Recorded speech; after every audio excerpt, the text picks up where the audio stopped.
O História Magister só é feito possível graças ao apoio de pessoas como você. Eu quero mais uma vez agradecer a paciência de todo mundo. Quero agradecer também as pessoas que apoiam o canal, mesmo com essa frequência esporádica. A loja Cooprimum, por sempre patrocinar o canal, QOPRIMUM.com.br. Ao Kim Paim, do canal Kim Paim, que sempre nos dá uma grande força. E especialmente a todos os apoiadores do canal. Se você ainda não é um apoiador, gostaria que você considerasse nos ajudar para que a gente possa melhorar a qualidade técnica e a frequência do História Magister em apoia.se/História Magister.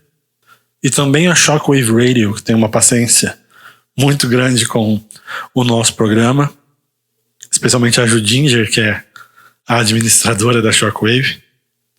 E sem mais delongas, vamos ao próximo episódio de República Finita.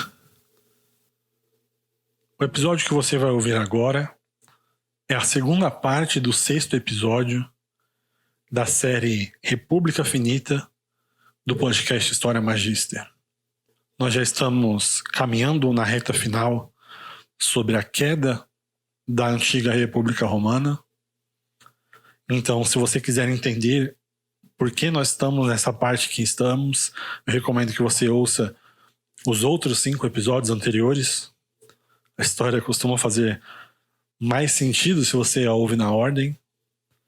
Mas se você não liga para esse tipo de anarquia histórica, ou se você já ouviu os outros episódios, então vamos à segunda parte do 6º episódio de República Finita.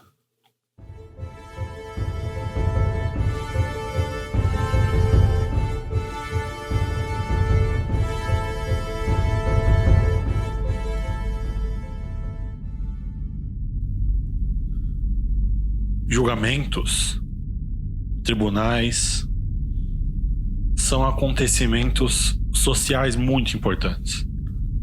A gente gosta de falar sobre eles, discutir sobre eles, os lados, as provas, as evidências. E às vezes alguns desses acontecimentos superam o próprio nível das pessoas que estão envolvidas e se tornam escândalos, se tornam espetáculos nacionais, às vezes até internacionais. Tenho certeza que a maioria das pessoas que está ouvindo agora esse podcast consegue lembrar de cabeça diversos julgamentos que pararam o país, às vezes até que chamaram a atenção de outros países ao redor do mundo. Os Estados Unidos tem muito disso. Em 62 a.C., Roma estava prestes a ter o seu maior espetáculo legal até então. Nessa história que nós contamos no último episódio, do ritual de Bonadea, onde Clódio se transvestiu, talvez a história de travestismo mais famosa de todos os tempos, onde Clódio se travestiu de mulher para entrar nesse ritual que era completamente proibido aos homens, com a intenção de seduzir a esposa de Júlio César, que nessa época é o Pontifex Maximus de Roma, o chefe religioso máximo da República na época. E o ritual de Bonadea é um dos rituais mais sagrados de Roma. Então, quando Clódio, apesar de ser muito visado, de ser uma pessoa que está imersa em escândalo há muito, muito tempo, consegue mesmo assim se disfarçar e entrar no ritual, é uma ofensa não só à sociedade, como à própria deusa. Então, todo aquele background que eu dei sobre como Clódio é uma das pessoas mais suscetíveis à fofoca da história de Roma, e o que ele fez, não existe nenhum paralelo na história de Roma em audácia. O julgamento que advém no ano 62 é talvez o maior da história recente de Roma.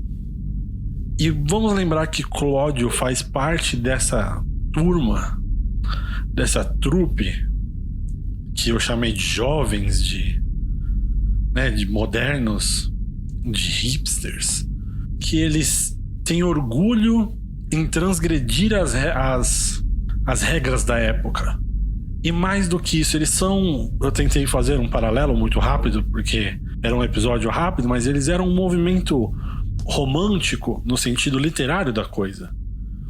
Eles não só eram revoltados ou revoltosos, mas eles tinham ideais de romper com o que era antigo para trazer o que nós entendemos hoje como progressismo. Eles eram um movimento liberal nascente. Nós podemos talvez comparar com os anos 70, os anos 60, que aconteceu em 1960, 1970. Mas essa trupe, além desse aspecto social que eles têm um aspecto militar quase. Eu não vou dizer paramilitar, porque Roma não tem uma força policial. Então eles são a sua própria força policial.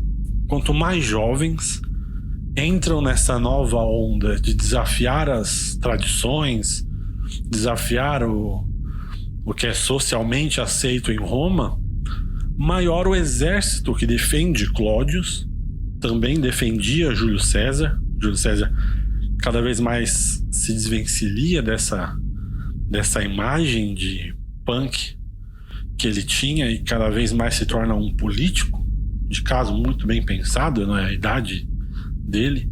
Mas essa turma de Cláudio, da qual ele é o líder, vem ao seu auxílio para tentar acabar com esse julgamento. Então eles tentam usar de intimidação, vão para cima dos juízes, vão para cima dos senadores, mas no fim das contas, em 61 é estabelecido um júri, é estabelecido os juízes, e começa a acontecer o julgamento de Bonadea. Esse julgamento, do qual Cláudio está sendo acusado de difamar, ou como eu posso explicar, rasgar as tradições de Roma, porque é difícil de explicar, de colocar em palavras, porque, como eu falei, não existia nenhum paralelo. Na letra da lei, que não existia, mas vamos dizer assim, na letra da lei ele não tinha quebrado nenhuma lei, porque ninguém tinha pensado que alguém pudesse fazer isso. Mas também não é por isso que os senadores iriam deixar passar, porque o povo estava revoltado. O povo de Roma ainda era um povo muito religioso, e profanar o ritual de Bonadea era uma das piores coisas que se podiam fazer, especialmente entre as mulheres de Roma. Então o ritual aconteceu, Cláudio está sendo acusado de profanação e da quebra da norma social, e uma das testemunhas que aparecem, são chamadas para falar contra Cláudius, é Júlio César. Caio Júlio César é obviamente uma pessoa de interesse nesse julgamento, porque não só ele é o Pontífex Maximus e o ritual estava sendo realizado pelo Estado de Roma, como Cláudio foi acusado de entrar no ritual para tentar seduzir a sua mulher. Não existia nenhuma prova, nenhum indício de que Pompeia, a esposa de Júlio César, estava se encontrando com Cláudius. Tanto ele falou, como era o que estava sendo colocado no julgamento, de que ele entrou no ritual para tentar seduzir a mulher de Júlio César. Mesmo assim, Júlio César se separou de sua mulher na mesma época em que aconteceu esse evento. E isso levantou algumas suspeitas de que Cláudio e Pompeia estivessem juntos. Porque se vocês lembrarem, há uns 2 episódios atrás, quando nós começamos a falar de Júlio César, Sula tentou fazer com que Júlio César se separasse de Pompeia, porque ela era da família de Caio Mário. E Júlio César desafiou Sula. Na época Júlio César era um ninguém, Sula era o ditador de Roma, e Júlio César disse que não iria se separar de Pompeia porque ele não tinha motivos para isso. Porém, logo após o escândalo, de Bonadeia, Júlio César se separa de sua esposa. Então essa é a linha de argumento do julgamento para que Júlio César tente colocar Cláudio numa situação difícil. Apesar de todo esse palco de Júlio César se separar de sua esposa e Cláudio ter esse histórico de dormir com mulher casada, e Cláudio ser um rival natural de Júlio César, não só em popularidade, como nós falamos no outro episódio, entre as turmas mais jovens e as turmas mais rebeldes, como Cláudio também era uma pessoa que estava tentando subverter Roma e Júlio César estava tentando trabalhar por dentro para transformar Roma à sua imagem. Obviamente, Cláudio ia contra essa ideia de Júlio César. Então, Cláudio tinha tudo para ser um inimigo natural de Júlio César. Mas esse é o tipo de pensamento que nós temos e que essa diferença mostra o gênio de Júlio César. Quando ele foi perguntado se ele se separou de Pompeia porque ela estava se encontrando com Cláudio, Júlio César disse que não, que ele não sabia de nada, ele não estava presente, não ouviu falar de nada e ele não podia testemunhar contra Cláudio ou contra ninguém na história desse escândalo. Todo mundo ficou muito surpreso. Cláudio, primeiramente, ele tinha certeza que Júlio César ia aproveitar esse momento, o momento mais frágil da vida de Cláudio, que era muito bem nascido, era de uma das famílias mais, talvez a família mais importante da história de Roma. E quando Lútulus, que era o advogado de acusação, perguntou a Júlio César: se você não tem nada a dizer contra Cláudio, por que você se separou de Pompeia? E Júlio César diz nesse momento uma das frases que não só o salva, mas ela se mantém viva até hoje como exemplo de muitas outras situações. Júlio César diz que a sua esposa, a esposa de César, não é o suficiente ser honesta. Ela precisa parecer honesta. E a partir do momento em que a sua imagem foi maculada, mesmo que por meros rumores, ela não servia mais para ser sua esposa. O que Júlio César queria dizer que nesse momento ele estava estabelecendo ele como uma figura que seria a partir dali moldada completamente para tentar assegurar a sua posição na história de Roma. Ele não pode ser casado com uma mulher que pareça que é infiel. Por mais que ela seja fiel, parecer é tão importante quanto ser. Essa frase veio de Júlio César no ano 61 a.C. E quando ele diz essa frase, não há justificativa para continuar segurando ele ali. Ele tem direito de se separar da sua mulher. E se não existe um motivo por trás, ou se ele não tem, ninguém tem como provar esse motivo por trás, Júlio César é retirado do julgamento. Nesse momento, Júlio César consegue não só evitar de fazer um grande inimigo, que seria Cláudio, como ele ganha mais ainda a simpatia da última parcela da sociedade que estava se distanciando dele, que era essa turma das pessoas mais jovens. Cláudio, quando começou esse julgamento, disse que ele não poderia estar no ritual de Bonadeia. Tudo isso era uma invenção. Pegaram a pessoa errada, porque ele não estava em Roma no dia. Ele estava viajando, ele estava em outro ritual com seus amigos dessa turma, em algum lugar fora de Roma. Ele não estava presente em Roma. O que não só nós hoje sabemos que não é verdade, como uma pessoa na época sabia que não era verdade, que era Cícero. Cícero, o último cônsul de Roma, nessa época ainda laureado como um dos salvadores, um dos refundadores de Roma, por causa da conspiração catilínea que ele ajudou a desmontar. Nós discutimos 3 episódios atrás, eu acho. E ele, como figura eminente e cônsul do último ano, ele não era obrigado a estar no julgamento de Cláudio. Mas ele quis estar pelos motivos opostos a Júlio César. Ele queria tentar derrubar um inimigo político que Cláudio estava se tornando. As ambições políticas diretas de Cícero já estavam arrefecidas. Ele não podia se tornar nada mais do que ele já foi. Ele já era uma das figuras históricas de Roma. Mas outras pessoas, outras maquinações, digamos assim, políticas, tentaram colocar Cícero nessa posição de tentar destruir esse nascimento da revolta dos jovens, que estava se tornando, como eu falei, um grupo militar dentro de Roma. No começo do julgamento, por exemplo, Cícero diz em um dos seus diários a um dos seus amigos na Grécia que quando, no dia do julgamento, eles chegaram em ondas pelas ruas, marchando, batendo o pé, todos em uníssono, para tentar intimidar não só o júri, mas o juiz e as outras testemunhas. E não existia ninguém, nem Júlio César, nem Cícero, nem ninguém que tinha uma força natural, uma força social, um grupo de amigos, digamos assim, tão forte na sociedade romana que pudesse bater de frente com esse tipo de pessoa que não fosse um exército.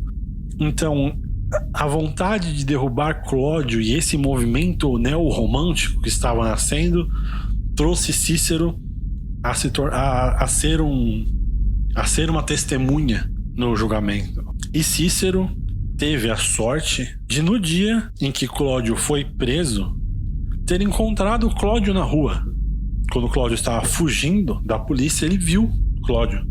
Ele estava com sua esposa.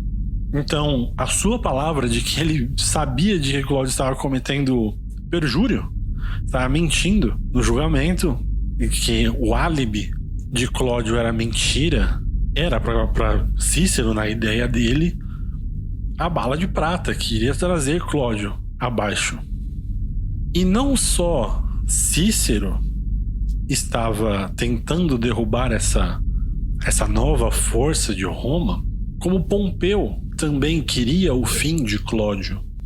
E Cláudio, agora uma análise política um pouco mais indireta, Cláudio sempre ajudou Pompeu, especialmente na última história que nós contamos, em que ele atrapalhou o seu cunhado, fez aquele motim no exército, e Pompeu chegou e colocou ordem na casa, digamos assim, e ganhou todas as glórias de vencer a vitória final contra Mitríades em Ponto.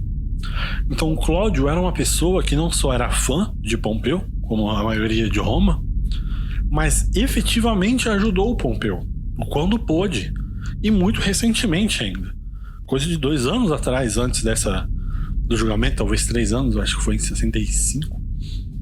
Então, quando ele fica sabendo que Pompeu foi uma das forças políticas por trás da maquinação de Cícero tentar prender ele por essa história do escândalo de Bonadea, ele ficou revoltado. E quando Cícero coloca a sua posição, se coloca contra o álibi de Cláudio, fica óbvio para todos que a situação de Cláudio está muito feia.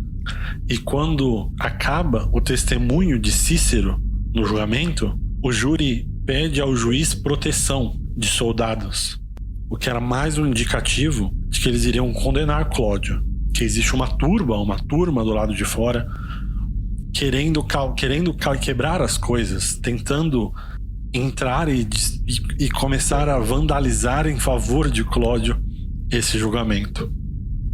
Quando é anunciado de que o veredito foi alcançado pelo júri, o resultado é que eles declaram Cláudio inocente. É muito claro nos relatos do julgamento, não só de Cícero, que seria uma parte, contrária ao acontecimento, mas de os outros relatos históricos.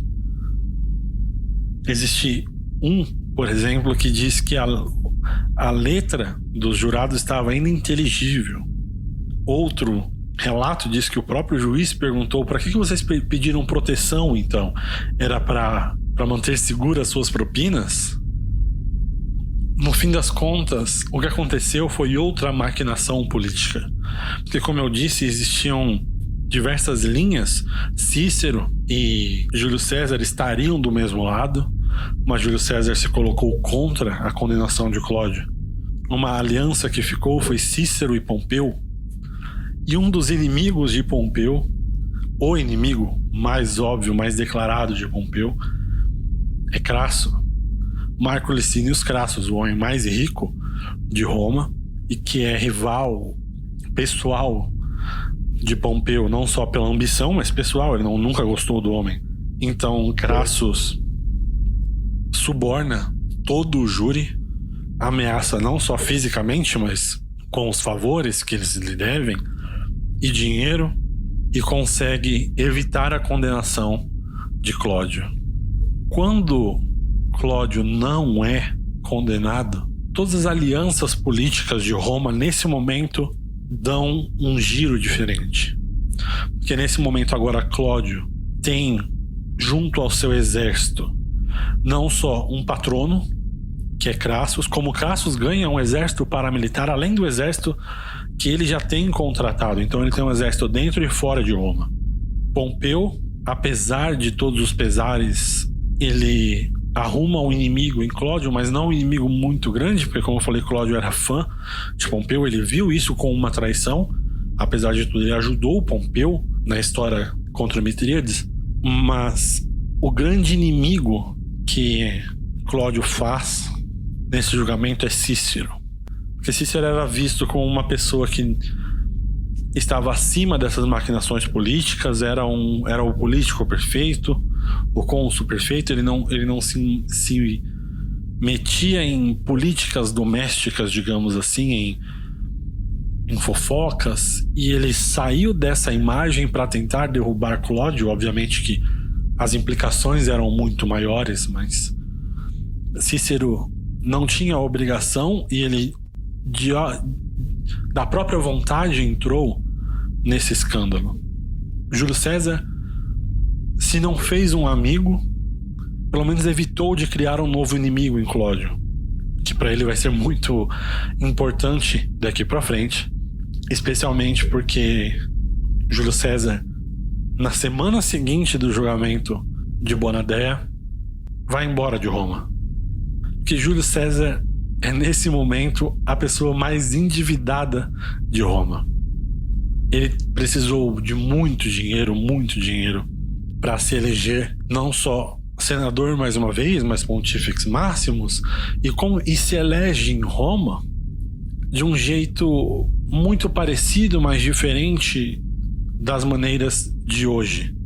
Você precisa, obviamente, de dinheiro para fazer suas propagandas, digamos assim, mas as propagandas que se fazem em Roma são festas, são festivais, são jantares que são dados em nome do candidato, e as pessoas que têm voto em Roma são convidadas e acabam votando nas pessoas que mais lhe apetecem como inteligentes ou bem apessoadas. E Júlio César era de uma família importante, a família César, mas ele era quebrado. A família César não via uma glória há muito tempo, então ele precisou pedir dinheiro emprestado para todo mundo que ele conseguiu, e nesse momento ele está tentando sair de Roma porque ele conseguiu um trabalho como pretor na Espanha.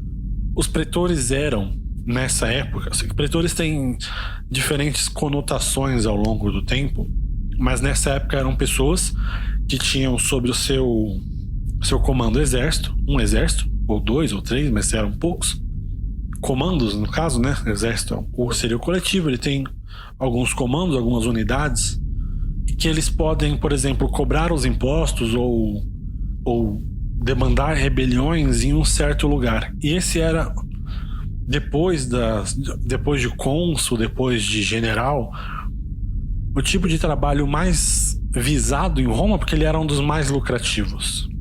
E 2 exemplos recentes de personagens da nossa história que tiveram esse cargo de pretores e não, abro aspas, ficaram ricos foram Cícero e Cato. Mary Beard diz no seu livro SPQR, um livro muito bom, inclusive, sobre a República Romana, que os dois eram tão honestos que eles saíram do trabalho de pretores ricos apenas em 10 milhões de dólares. Era um trabalho que dava muito dinheiro, e as pessoas lutavam por esse trabalho. Júlio César precisava muito de dinheiro. Então, ele tentou sair de Roma, mas ele não conseguiu. Os seus credores o capturaram e ele precisou de um empréstimo de Crasso no que seria um dinheiro atualizado, coisa de 10 milhões de dólares, apenas como um depósito da dívida que ele tinha com esses credores. Tamanha era a sua dívida. E Crassus agora já fez uma aliança com Cláudio e acabou de fazer uma com Júlio César. Júlio César pega o dinheiro emprestado de Crassus, pensa nas consequências políticas disso, resolve que ele é um aliado muito bom para se ter nesse momento, ao invés de Pompeu, por exemplo, que, como nós estabelecemos na outra vez, era nesse momento tão rico quanto Crasso. Mas o talento que Crasso tem, mais do que fazer dinheiro, é conseguir favores das pessoas. Então Crasso oferece um favor na soma de 10 milhões de dólares a Júlio César. Júlio César faz um aliado em Crasso, recebe os seus exércitos e vai à Espanha. Essa escolha entre se tornar um aliado ou de Pompeu ou de Crasso é a mais importante nesse momento político de Roma. Porque não só Crasso, como está estabelecido nesse episódio e nos outros, era talvez o agente político mais inteligente da sua época nesse momento, mas do outro lado nós temos Pompeu, que é o maior herói da história de Roma. Pompeu, antes desse acontecimento do julgamento, ele voltou a Roma da maior conquista que qualquer outro general tenha feito na história de Roma. Ele derrotou Mitríades pela terceira e última vez. Ele conquistou toda a região da Judéia, Israel, onde hoje é Palestina, no Oriente Médio, estabeleceu Roma ali pela primeira vez na história. Derrotou todos os piratas do Mediterrâneo. Os piratas do Mediterrâneo que eram um gigantesco problema, como nós vamos ver daqui a pouco. E ele sozinho fez isso. Quando ele derrotou Mitríades, por exemplo, ele conseguiu tantos artefatos de guerra, espólios, que ele andava por Roma com uma capa que era de Alexandre o Grande. Se você lembrar, nós estabelecemos nos episódios passados que Mitríades ele era descendente direto de Alexandre o Grande. Ele tinha uma capa colorida que pertenceu ao grande conquistador e agora pertencia a Pompeu, e Pompeu andava com essa capa. Quando ele voltou a Roma dessas conquistas, o dinheiro que ele trouxe ao Estado acabou com o déficit econômico que Roma enfrentava nas últimas 5 décadas. Aquele déficit econômico que nós estávamos estabelecendo de Caio Graco, de todos os tribunos das plebes, que eles estavam tentando eliminar aquele problema das terras, e Roma não tinha dinheiro para isso, dos subsídios dos grãos, tudo. Pompeu resolveu isso com o seu gênio militar, com os seus espólios de guerra. Ele se tornou o homem mais rico de Roma, empatado com Crasso. Quando ele voltou, a parada, a honraria que os generais ganham dele durou 3 dias e ele ainda não conseguiu mostrar todos os artefatos de guerra dele. Quando Pompeu estava na sua glória, nessas grandes paradas que eles faziam em honra de um general, em uma grande vitória, é uma das primeiras vezes que nós vemos na história de Roma a frase que eu, no meu Twitter pessoal, eu estava explicando a história dia desses sobre Memento Mori. Pompeu passeando pelas ruas de Roma, mostrando todos os espólios de guerra que ele trouxe, todo o dinheiro que ele trouxe para o cofre do Estado, e ao pé do seu ouvido fica um escravo, dizendo: Memento Mori. Lembre-se que você é mortal. Ele precisa de alguém lembrando isso no ouvido dele. Tamanha é as conquistas que esse homem conseguia. Mas Pompeu, ele não era um agente político, ele era um agente militar que por isso conseguia uma glória política. Mas ele não entendia as maquinações políticas de Roma. Então, quando ele pedia favores aos senadores, quando ele pedia alianças, ele não era atendido porque ele não sabia como costurar essas alianças. Mas a sua glória, a sua reputação era tão grande que ele era o outro grande polo ao grande gênio político que era Crasso. E ao escolher um desses lados, Júlio César estava, obviamente, modificando não só o seu status na sociedade, como Roma iria ver essas alianças ao passar do tempo. Então, quando Júlio César escolheu Crasso para se aliar, para ajudar a pagar a sua dívida para que ele pudesse ser pretor na Espanha, ele saiu de Roma e ele foi capturado por um desses piratas do Mediterrâneo. Porque, como eu falei, Pompeu derrotou os piratas do Mediterrâneo e derrotou todo mundo ao redor entre o Mediterrâneo, entre a Espanha e Israel. E ao longo desse caminho, ele foi derrotando reis. Vocês lembram do sistema de clientelismo de Roma, em que ele derrotava um país, derrotava um rei de algum lugar, e ao invés de matar ou destronar esse rei, ele deixava o rei sob o jugo de Roma. Esse rei se tornava cliente de Roma, pagava impostos para Roma. O que Pompeu fez nessa grande vitória dele foi que ele transformou todos os reis, todos os governadores, todos os grandes homens da Espanha a Israel como clientes pessoais dele, não de Roma dele. E ainda assim, Júlio César escolheu Crasso para se aliar, pela falta de traquejo político de Pompeu.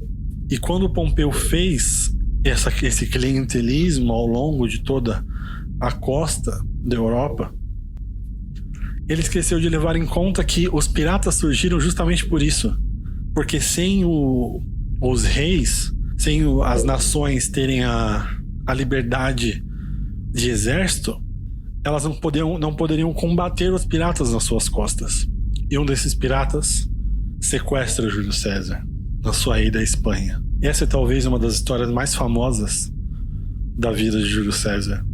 Ele é capturado por uns piratas, e os piratas ficam sabendo que ele era um senador, que ele era o Pontifex Maximus, e mandam uma carta a Roma pedindo a soma de 100 talentos para libertar Júlio César. Júlio César não aceita, Júlio César se revolta, diz que ele vale pelo menos 400 talentos, pede que eles arrumem esse pedido. Eles, obviamente, tudo bem, né? Arrumam, pedem os 400 talentos. E Júlio César, durante a sua captura, está completamente tranquilo. Ele conversava, ele escrevia poemas, ele ameaçava os seus sequestradores, dizia: quando eu sair daqui eu vou matar vocês. Porque Júlio César era, como nós já falamos, quando ele enfrentou Sula, quando ele enfrentava Crasso e Pompeu, quando ele enfrentava qualquer tipo de pessoa mais poderosa que ele tinha coragem. Essa é uma das marcas mais importantes de Júlio César, para entender a pessoa de Júlio César. Mais do que o gênio político, mais do que o gênio militar, ele era um homem de coragem de verdade. Então, quando ele estava sequestrado, ele enfrentou os seus sequestradores, fazia piadas, dizia que ia matar eles, e os 400 talentos chegaram de Roma. Ele foi libertado, e ao invés de voltar para a Espanha, ele voltou a Roma, juntou um exército pessoal, foi atrás dos piratas, capturou todos os piratas que o sequestraram e mandou crucificar todos na estrada aonde ele foi sequestrado. E só aí ele seguiu o caminho à Espanha. Esse é o tipo de homem que Júlio César é, e o tipo de caráter, o tipo de força que levaria esse homem a começar a galgar o seu caminho como o último líder da República Romana.